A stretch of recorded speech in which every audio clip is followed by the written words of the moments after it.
Assalamualaikum warahmatullahi wabarakatuh. Perkenalkan, nama saya Navina Salsabil dengan NIM 3411201069. Di sini saya akan mempresentasikan jawaban UAS pada mata kuliah kecerdasan buatan. Yang pertama, soal pada bab searching. Soalnya, 1. Bagaimana cara kecerdasan buatan menemukan solusi dari ruang solusi dalam bentuk graf atau tree? Yang kedua, kenapa fungsi objektif dalam pencarian heuristik dibutuhkan? Yang ketiga, dalam algoritma simulated annealing, komponen apa saja yang paling berpengaruh dalam mencari solusi? Jawaban nomor 1, untuk menemukan solusi dari ruang solusi, maka harus membuat ruang keadaan terlebih dahulu. Ruang keadaan atau state space yaitu suatu ruang yang berisi semua keadaan yang memiliki kemungkinan dalam mendefinisikan masalah dengan baik. Di bawah ini merupakan ruang keadaannya. 1. Identifikasi masalah dalam ruang keadaan. 2. Menetapkan keadaan awal. 3. Menetapkan tujuan. 4. Menetapkan kumpulan aturan. Menyelesaikan masalah dalam bentuk graf. Metode graf adalah suatu metode yang digunakan untuk menyajikan keadaan berdasarkan grafik.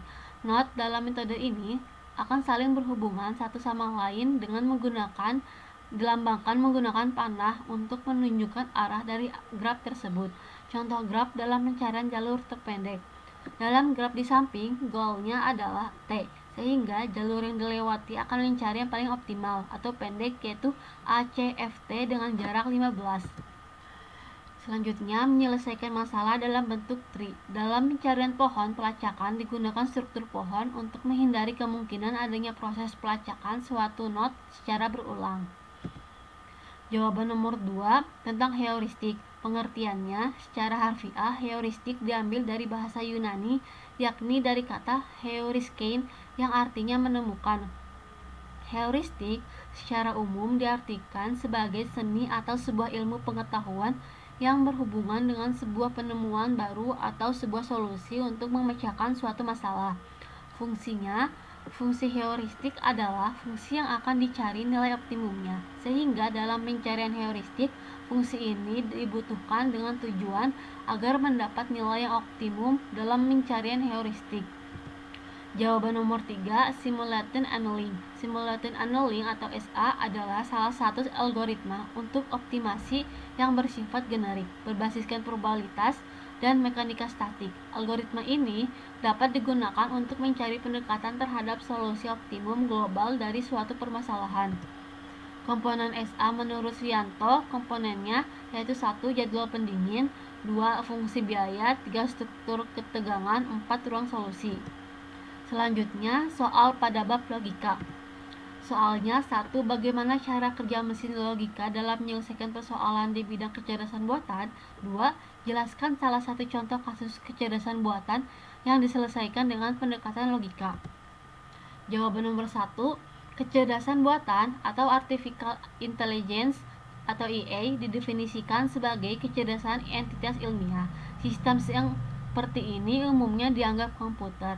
Kecerdasan dia ciptakan dan dimasukkan ke dalam suatu mesin komputer agar dapat melakukan pekerjaan seperti yang dapat dilakukan manusia. Beberapa macam bidang yang menggunakan kecerdasan buatan antara lain sistem pakar, permainan komputer atau games, logika Fuji, jaringan syarat, tiruan, dan robotika. Logika Fuji adalah peningkatan dari logika Boolean yang mengenalkan konsep kebenaran sebagai di mana logika klasik menyatakan bahwa segala hal dapat diekspresikan dalam istilah binary, 0 atau 1, hitam atau putih, ya atau tidak. Logika Fuji menggantikan kebenaran Boolean dengan tingkat kebenaran. Lanjutannya, cara kerja dari mesin logika robotika. Fuji Logic dapat berguna dalam membantu robot memutuskan apa yang harus dilakukan dengan input sensorik. Setiap jenis akan memerlukan yang berbeda tergantung pada sejumlah faktor. Kredit. Fuji Logic dapat digunakan untuk membantu mengevaluasi kredit peminjaman. Kadang-kadang peminjaman yang memiliki skor kredit yang rendah harus diberikan kredit jika mereka memiliki atribut positif lainnya seperti pendapatan yang stabil dan aset yang cukup. Dengan contoh sebelumnya, cara kerja dari mesin logika yaitu dengan memberikan algoritma dan memberinya banyak data agar sistem nantinya dapat mempelajari suatu hal secara otomatis. Prosesnya yaitu dengan pembelajaran perolehan informasi, dan penalaran dan koreksi diri. Jawaban nomor 2, contoh kasus kecerdasan buatan dengan pendekatan logika adalah dengan aplikasi pendukung keputusan perkiraan cuaca di Jambi. Dalam implementasi aplikasi ini dikembangkan kecerdasan buatan menggunakan metode logika Fuji, di mana kondisi cuaca saat ini yang sangat berdinamika dan sulit diprediksi. Maka dilakukan menggunakan logika Fuji dengan memberikan masukan data berupa suhu udara, tekanan udara di BMKG Jambi, dan kelembapan relatif. Kemudian hasilnya adalah masukan peramalan cuaca yang berupa suhu rata-rata, kelembapan relatif rata-rata, dan kondisi keadaan cuaca. Selanjutnya pada bab machine learning. Soalnya 1. Potensi apa yang menjadikan machine learning sebagai pendekatan paling populer saat ini dalam membangun kecerdasan buatan? 2. Mekanisme apa yang membedakan machine learning berbeda dengan pendekatan lain dalam membangun kecerdasan buatan? 3. Pilih dan jelaskan salah satu teknologi kecerdasan buatan yang dibuat dengan pendekatan machine learning. Jawaban nomor 1, teknologi machine learning atau ML adalah mesin yang dikembangkan untuk bisa belajar dengan sendirinya.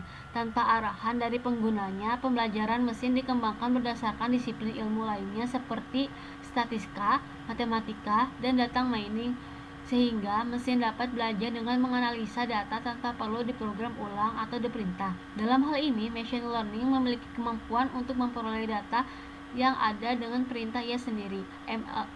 ML juga dapat mempelajari data yang ada dan data yang ia peroleh sehingga bisa melakukan tugas tertentu. Tugas yang dapat dilakukan oleh ML pun sangat beragam, tergantung dari apa yang ia pelajari.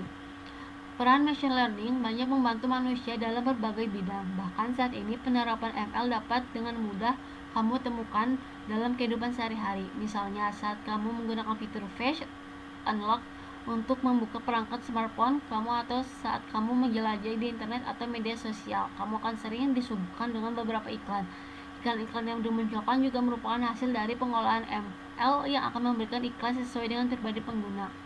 Jawaban nomor 2, perbedaan machine learning dengan yang lain, yaitu karena machine learning mampu mengolah data dalam jumlah yang lebih kecil, dan untuk menyelesaikan masalah disarankan memecahkannya menjadi beberapa bagian agar dapat diselesaikan secara terpisah, dan penyelesaiannya digabungkan guna mendapatkan hasil yang utuh.